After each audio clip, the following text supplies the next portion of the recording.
All right, so today we're here at the With the Fox event, a White Fox event held by Marty Fox. We've got Lana Samuels and Rob Gray talking on stage today. Super pumped, super amped, small, tight network, group of people, and man, looking forward to ripping in. Let's go. So we just heard Rob speak from Grey Art on stage. Rob, can you give us your best piece of advice for anyone looking to get into the property game and become a developer? Look, as a property developer, I think it's really undervalued that it's a game of finance. A lot of people think that it's about what the property looks like and the whole process. But to be honest, it's a lot about the numbers. So it's a game of finance. It's a game of people. You're shifting chess pieces around a board, and that's what people really undervalue. What's the biggest deal you've had to finance? Our biggest deal to finance so far was a construction contract we did recently for about 40 million. That was scary when you sign the bits of paper, but the product was very de-risked. We'd already sold out 70% of the building. The construction was just a formality that we had to go through to deliver the product. So whether it's $40 million or $4 million, it's really the same thing. When you're trying to build the capital and the cash base, are you using other people's money to start, or are you using your own? Look, we've been really conservative at Greyer along the way that we wanted to use our own money. There's the old trap for developers is always trying to get big too quick, and there's many people that offer us money to help propel Greyer forward, but we are very, very selective. We like to use 95% our own money. Wow. Yeah, and every now and again we pull in a little bit here and there, but our own money, major banks is the way we like to do business. And your major banks as well. Yeah. Have you done a low doc or a no doc with a private yet? We've done a few little private deals, but all really little small for short periods of time, things like that. Interest rates are too high. It is, isn't it? Mate, we always hear the big wins with property development. Have you ever been burnt or stung on a deal? We've been so fortunate, to be honest. We haven't lost money on any project, and that probably comes a lot from our model being builder developer. So we have multiple income streams of a project, whereas most developers, a project might go well and they might have to sell it under value and they lose money. Whereas we're creating value many steps along the way. So we haven't had any big losses today. We've had some projects that haven't gone as well as others. Like in COVID, there's a couple of houses that hit margins that were less than I would like and less than what we thought they would be when we were selling. But post-COVID, making all of those little loss of margin or less margin you wanted, making that all back tenfold. Yeah, right. Well, mate, I really appreciate your time. The last question I have for you is you've cracked the luxury space. Where would you recommend people start who want to be a developer? Yeah, like a lot of people see luxury as the shiny object and they want to get into it and they're passionate about it. But people forget that before anyone knew about Greyer, it was still called Greyer, but we were doing average product for easy 5-6 years. I was on my hands and knees building these things, and they were bathrooms, decks, little extensions in the suburbs. So everything starts somewhere. But if you're passionate and you're really focused on growth in your company and you're setting ambitious goals and you're focused on achieving them step by step, before you know it, you'll be in the luxury space. Mate, really appreciate your time. Thank you so much. Mate. Thank you. Hey guys, today we're here at the WHITEFOX event with Porsche. She's from Auckland, New Zealand, flew all the way to Brisbane. Tell us your best learning from the podcast today. Would have to be that everyone starts somewhere, and rejection is a huge part of the industry. It's what everyone kind of goes through. Everyone learns from their mistakes and things like that. So I guess understanding and hearing stories from the other agents that it's normal, it happens, and it's just part of the growth in the industry. We've got Michael here from Brisbane himself. Didn't have to travel too far. Tell us your number one learning from Rob Greyer, Lana Samuels, and Marty Fox. I think understand who you are as a person, and I think you go a very long way, especially in real estate, the industry we're in. And I think dominate your brand, so knowing what's important for you, showcase that to the rest of your brand and people, and then you'll naturally grow. So we've got Zoe here. We've just been at the White Fox event today. What was your biggest takeaway from one of the guests on stage? Oh, look, I do idolise Lana a little bit, and I think it's being yourself, basically. And I love how, you just stick to your guns, you be you, and you don't be anyone else. What does being yourself look like in your world, Zoe? Well, sometimes when you're surrounded by other personalities, you do get swept away, but I'm definitely very considerate, empathetic, and I work very hard. I'm going to keep doing that because What work are you in? I'm a real estate agent. Yeah. Yeah. I'm in Noosa. Yep. Yeah. So it's pretty easy to sell because the lifestyle's incredible.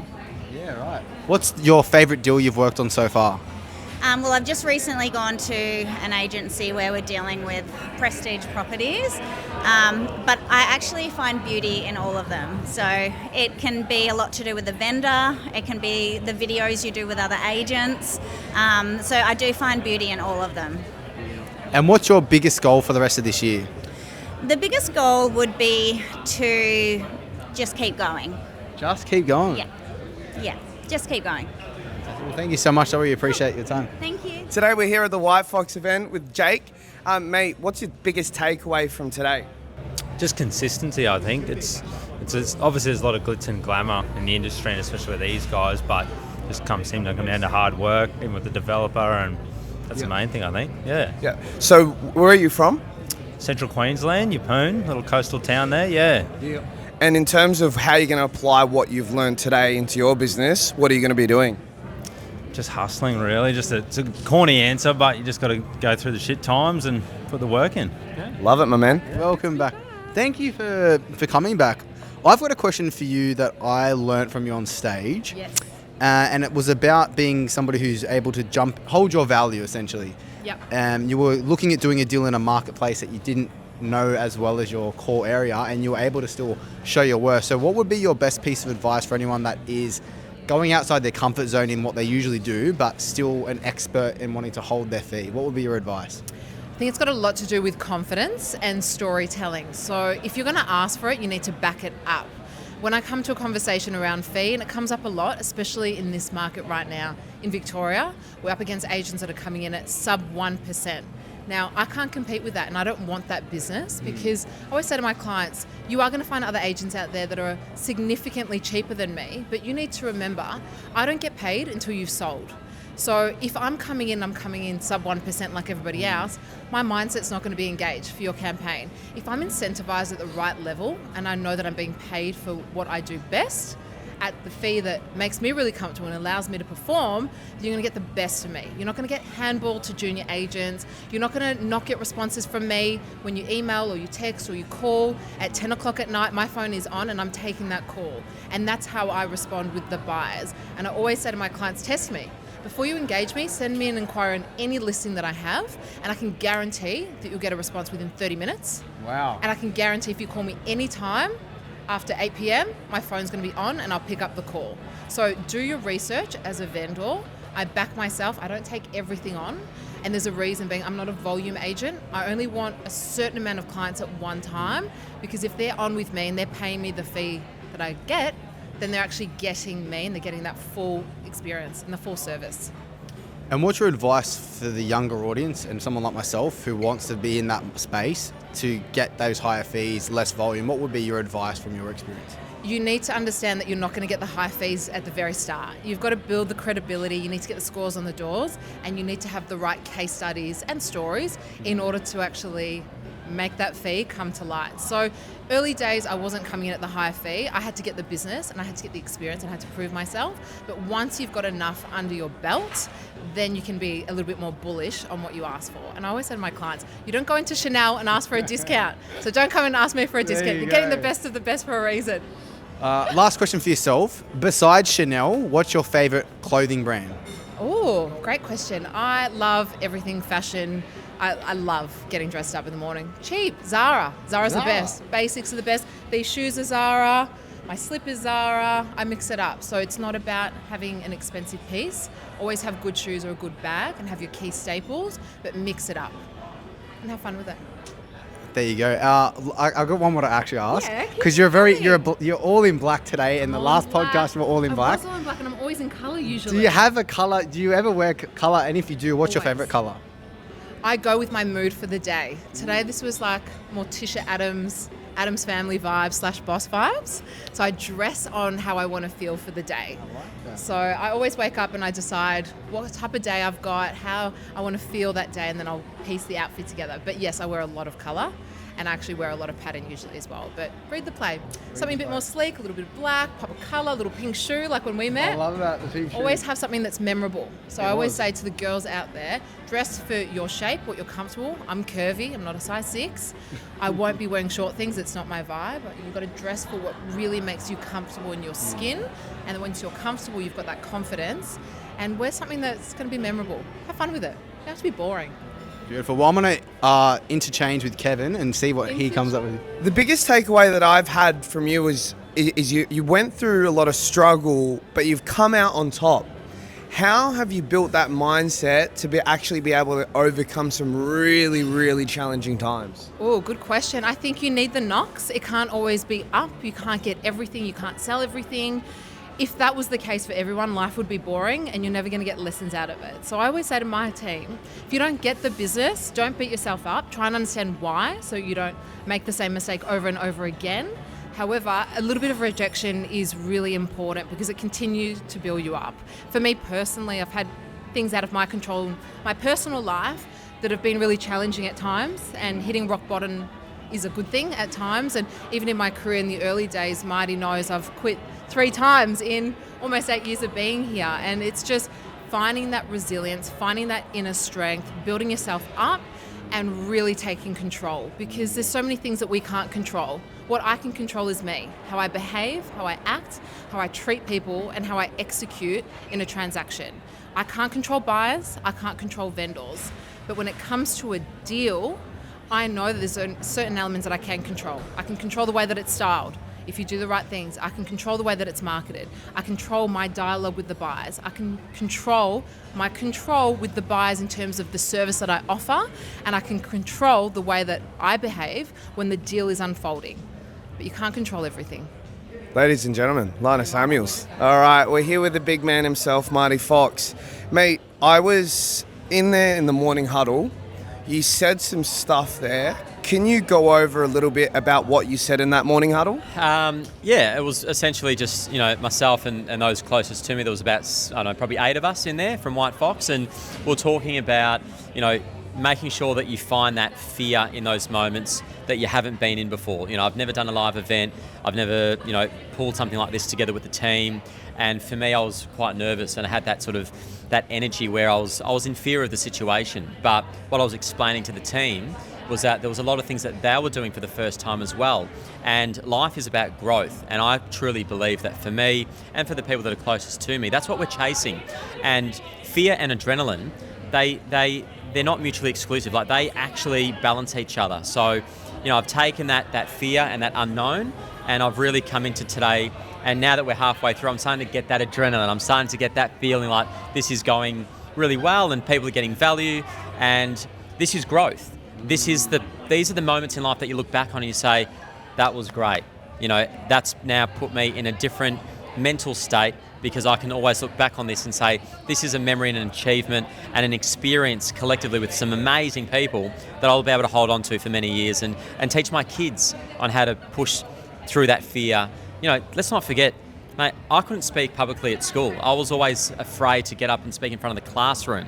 So to be able to look back and tell that young Marty Fox at 10 years old that one day, not only will you be able to speak in front of a class, you'll have people that want to actually come and support and take learnings away from your experiences and knowledge, that's mind-blowing. It's mind-blowing because you've got people interstate and overseas coming across. Absolutely. We've had people coming from, all over. We deliberately wanted to make this a really small event. There's 80 people, but it's a really nice, intimate, connected experience, I think, for everyone. Great drink, great food, amazing venue.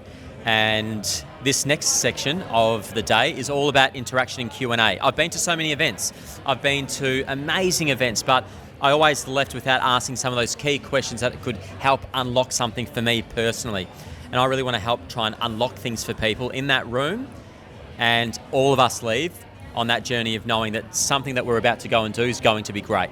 You've spoke a lot in your career and at different events. What's the one question you haven't been asked yet that you've had an answer for, you've been wanting to share? Yeah. Look, to be honest, I haven't had a question that's actually really stumped me. And I think when that moment happens, that'll be a really nice experience to delve a little bit deeper. A lot of the questions that I get asked Some are surface level, some are a little bit more intricate. But I think there will be questions along my journey with speaking and growing a brand and building a high profile. And I'm sure that that question will come, and I hope that that question comes at some point in time. Do you mind if I give it a crack? You've shared a lot of your behind the scenes with us. Are you able to give us a little bit of what's to come? You've been a model, you've been a judge of the block, you've crushed it with White Fox, you've done all these big things. Are you able to give us a little bit of a what's to come with Marty Fox that no one knows about? Look, to be fair, everything that I am doing at the moment, I do know what's coming. Like you mentioned model, I only did one photo shoot, but it happened to be a cracker. And look, I'm not the height of your typical model, so I don't think there's a career in that. You know what? You come off as a tall bloke on the photo. I know, it's quite funny. That's photography and trickery. But look, for me, I'm just an open book, and I'm very receptive to my environment, and I'm an opportunist, and I love seeing where things can organically go. I can't answer your question because I actually don't have the answer, and that's probably what you were looking for. I'm just as excited to figure out where this journey takes me. Very good. Mate, thank you for having us. Okay, so today we're here at the White Fox event. We've got the director of the new Perth office. How was the first event, first off? And secondly, how's it like being on stage? Yeah, no, the first event was great. It was obviously very new for the team, and it was good to deep dive into Marty's mind, which is obviously I get the privilege of doing weekly, but it's good for him to actually get out there and give a bit of his time, and obviously it's great for everyone to support him as well. In regards to myself being on stage, obviously it's a first. I haven't done that too much, but no, it's exciting. Get a little nerves rattling, and a few questions come up there that flicky each way, but no, it's good fun. We're here at the White Fox event. We've got Shura Taft here. He's the social media and content manager for White Fox. He's just come off stage, did the whole presentation. Mate, what was your thoughts on the first White Fox event? Because in my opinion, it's very different. It's Q&A. We deep dived. Yep. What are your thoughts? Well, my thoughts are, I've been intimate with it since the start, because basically Marty came to me and said, we're doing an event. Yeah. You're organising it. So for someone who's worked in events for almost 20 years, I know how they run. Haven't necessarily organised one myself, and along with my team, but I'm very proud of it. Like we're not your typical real estate agency. We never have been. There's not a role for me at other agencies. Like my role doesn't exist. Marty made a joke on stage about, sure, you don't have a job title, and hopefully you'll never have a job title. But in all seriousness, like we sort of like to bring something different to the industry. So I guess with the expansion that's going on, and we've just announced that we're going to have an office here in Brisbane, it just seemed like a great moment to have an event in Brisbane. Yeah, we're piggybacking off ARIC. We're not associated with ARIC at all, but obviously there's people up here who are. So we thought, let's run our own event. Let's have a really intimate crew of people who love what they do and want to network and get something out of it. I don't know, I think we'd had some fun. Like, it was good. It's good laughs. We had Gav Rubinstein on the FaceTime. And we know Marty, Marty can talk. He's got so much insight. We had Rob Gray, Lana, Rory and Ryan. And the room was very collaborative. So you were there. You saw what it was like. And yeah, so far so good. We're here today with Charlotte and Taylor, the wife and brother of Marty Fox. Now, my question for both of you is, how have you guys been able to put this all together, and how have you managed the stresses as a team and as a family? Event specific, or the business in general? Event specific. The first was just getting the podcast up and running, and this wasn't an actual concept until sort of the first few got underway, and we're like, this would actually be a really good live experience, the way Marty talks and Shu. We wanted to bring how we talk in HQ to more people and make it a more immersive experience, which I think we executed. And how have you dealt with the stress of everything, Charlotte? I guess just being there for Marty, being, accountable for, if he needs an early night, just make sure that we both do it together so it's easier for him. I guess just moral support, getting the kids organised so that we can actually be at the event, making sure Marty's mum's okay, making sure everything's organised in that perspective. I guess it's just a collative, thing that we do all together, and we actually just somehow just managed to get it done well. You guys killed it. I think the one key factor for me is the fact that it's a deep dive Q&A, and that's where a lot of people saw value. Out of curiosity, what were the biggest? I know you're both family, but what are your takeaways from the event?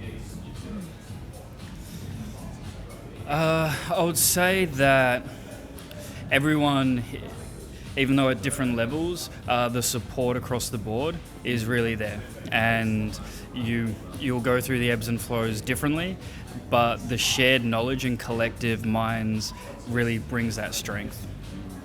I guess sitting back today and watching Lana, Marty, speak about their journey and everything that I also saw from afar too, and being involved in it, I just guess it was just their consistency in getting up, keep going, pushing through the hard times, restructuring things to suit and better them and their family life. I guess that was the big takeaway, that we've actually gotten here from that consistency, from that get up and go, never give up attitude. I've got to put it to Marty and Lana, they do keep going. They do keep picking themselves up when it's really, really hard. And I've seen them broken. And I guess they do have good support people. I will do anything for Marty and Lana, and as Marty's mum would too, for, all of them. We just want to see them do well. We want to be there as their pillars. So I guess that's really important as well. And, trying to just keep going and keep sharing that love with everyone else. So Love it. Thank you, guys. Thank you. So, Josh Morrissey, thank you for joining us, mate, at the White Fox event. You are in what I would consider the top agency, an agent down in Canberra, doing phenomenal numbers. Mate, I would love it if you don't mind sharing some numbers with us, because I've seen your branding kind of take off, not only with the other guests we've had on the podcast and doing work with this person, that. I'm seeing you get out there a lot now. Yes. But I guess for people that aren't familiar with the actual volume you do, can you share a bit of some of the numbers and a bit about yourself? Yeah, absolutely. Do you want me to take the mic or do you want to hold it? Yeah, sure. With it. So numbers wise, transactionally, we do about anywhere from 50 to 70 sales a month. That's probably going to increase. We'd like to get that to about 80 to 100. We've just got a couple of new agents that are going to join us in the next couple of weeks, which is exciting. So I really want to get to that sort of 80 to 100 transactions. GCI wise for myself, I sort of sit average around 3.5. Operationally, but I've cut that back down to about 2.5 this year because I've just had a baby girl in December. Yeah. What's her name? Olivia. So the absolute apple of my eye. So transactionally, high volume based agents. So sort of per agent, I think averagely we sit at about $1 million per agent average if you balance out the book sheet. But yeah, numbers wise, market share wise, we're sitting, I think, over the last 3 years, the bell curve, we're the third highest performing agency in Canberra.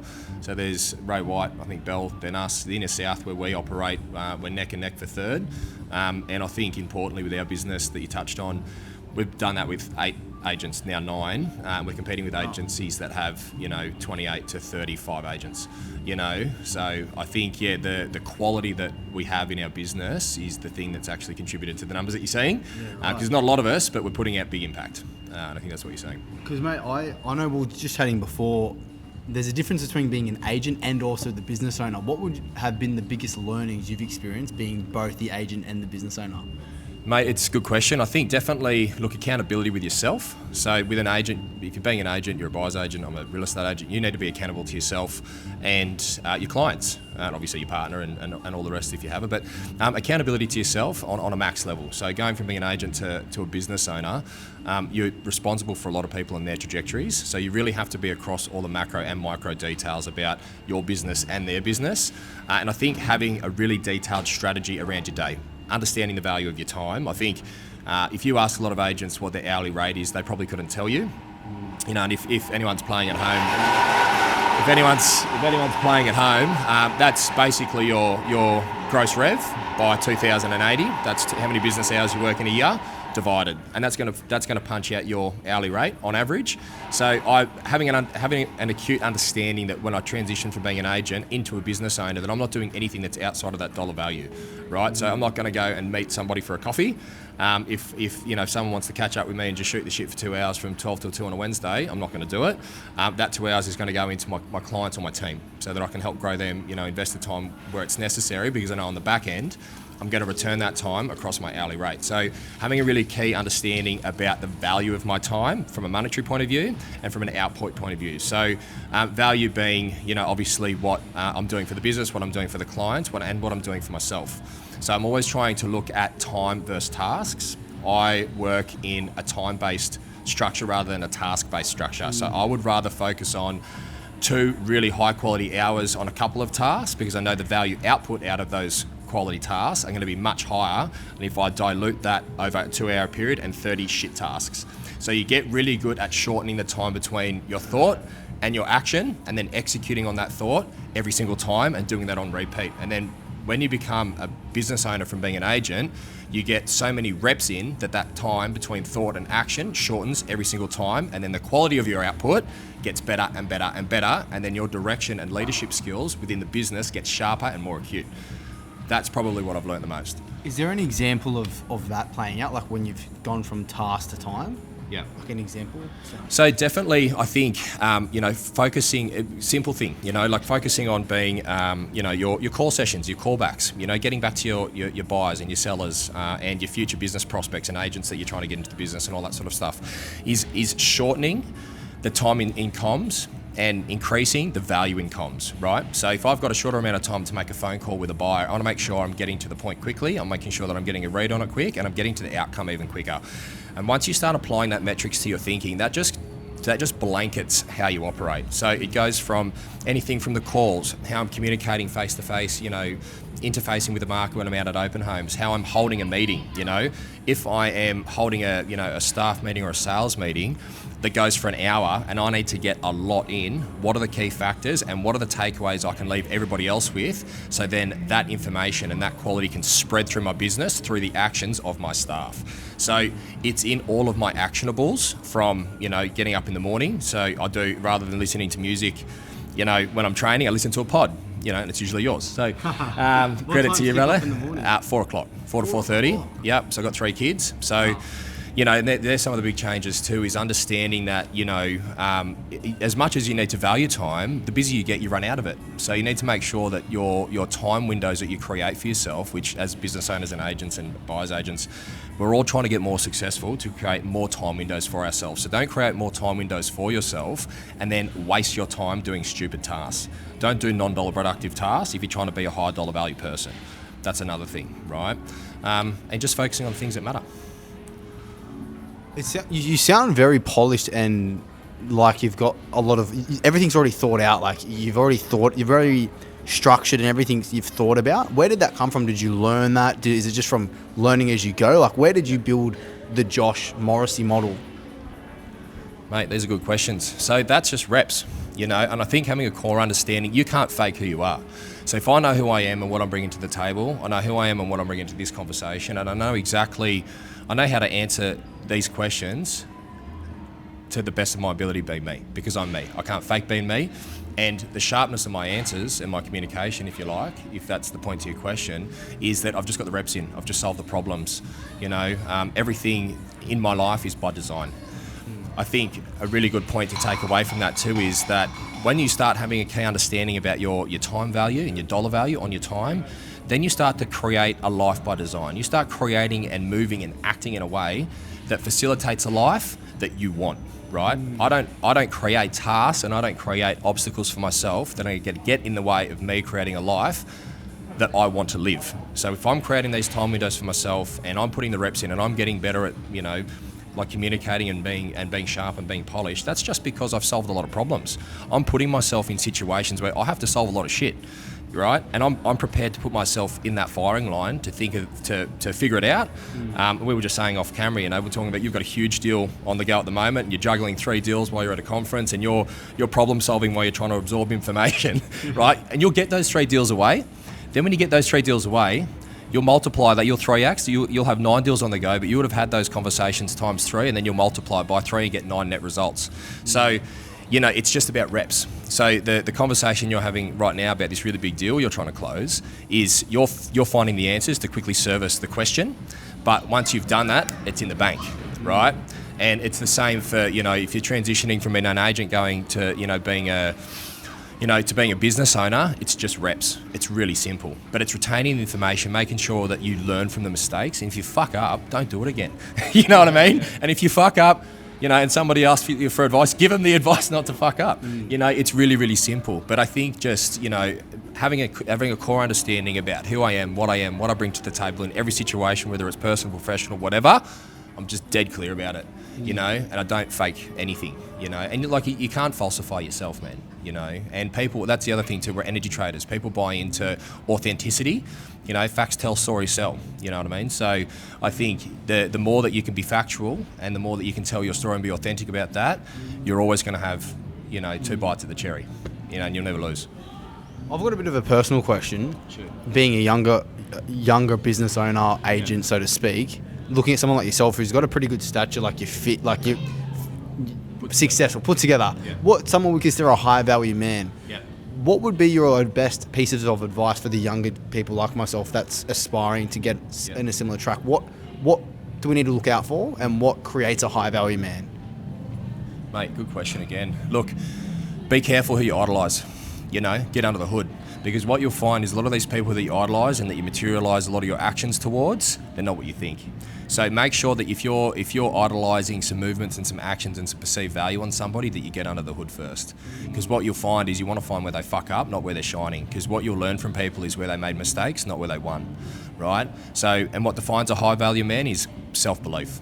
Doesn't matter how fit you are, how strong you are, how rich you are, whatever, what market you're operating in, whatever you're doing for a job. If you're shining shoes, be the best shoe shiner. If you're stacking shelves, stack them straight, It comes down to high values with the value that you put in yourself. And then the buying that other people have for you is it's visual. If you have that self-belief and you're a high value individual, no matter what you do, you are going to mirror and attract the equal value counterpart in life, wherever you are in that situation, whether you're, if you're talking about wealth, whether you're worth 20 mil, you're going to attract somebody in that same circle because it's exposure, and whether you're just on your way up, it's going to be vice versa.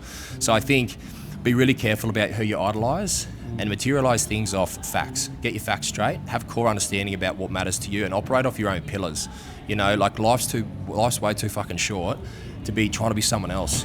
Don't be Gav, don't be Marty, don't be me, don't be anyone, but take the bits. Some of the best parts of what I value in myself, I've seen somebody else do, and I've learnt that. Marty's one of my best mates. We operate in parallel, a lot of similarities, but we're different in a lot of ways. But we teach each other a lot of things. We're not scared to ask questions and all that sort of stuff. And I think, and as you're aspiring, you're young, you're already so successful, and I think too, use that as a positive, not a negative. Don't think, I'm not where I want to be. Fuck, because what do you say, 24? 25. Yeah, I'm 25, I want to be here quicker.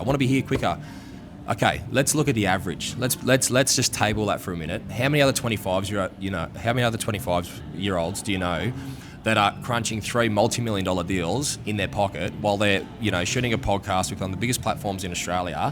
Some people have just finishing uni. So I think in terms of high value, if I was to look at that from, an objective perspective, I'd say, mate, you are as high value as you can be at this age with what you've given, and you can only work with what you've got. That's the other thing, like most successful, nearly all successful people I know come from humble beginnings. I was raised by my mum until I was 8, single mum, gubby house, all that cliche shit, and you learn to fight for what you want, and that starts young, and that's where that belief comes in, man. Yeah. That comes in from when you're kicking a can up the street and you're knocking about in your bare feet with muddy knees. It starts there, and then it continues here, and that's where it goes. Fuck, man, that was fucking awesome. I could keep going. I'm like, now we're just getting started. Like, the juice has come up, like there's a bit of a backstory now. I actually want to rip in, but I think we'll pause it now. Bit of a teaser, and we'll rip into a proper.